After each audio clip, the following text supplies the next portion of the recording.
今日嚟睇一個330尺間咗2間房嘅單位啦。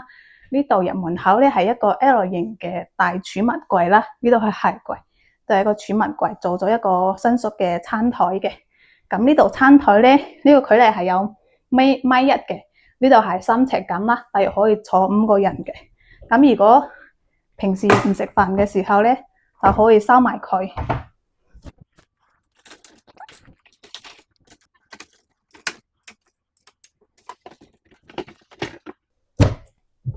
好，呢個餐台咧，平時唔用嘅話就可以收埋佢嘅。咁呢個空間就會大啲啦。咁由呢個位咧到廳房呢個距離係1.9米左右嘅。咁依家係擺咗個1.2米左右嘅 sofa 啦。咁可以自己考慮下睇下要唔要買大啲咯。然之後係睇埋個電視櫃啦，sofa對面一個地櫃中空位，然之後個頂嘅吊櫃啦，做咗個玻璃門，然之後擺埋好多公仔嘅。而家就睇埋2間房，呢個廳房咧係做咗個磨砂玻璃門嘅，咁多啲隱私性，然之後要光猛啦。咁頂咧係做咗個透氣孔嘅，可以透埋啲冷氣。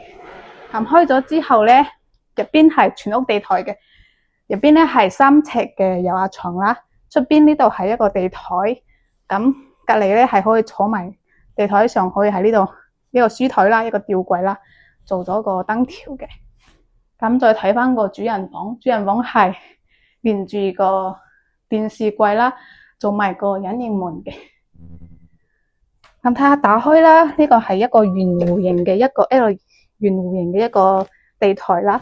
咁入邊全屋都係做咗地台嘅，做咗地台咧，最入邊嗰度咧係一個4尺乘6尺3嘅有壓床。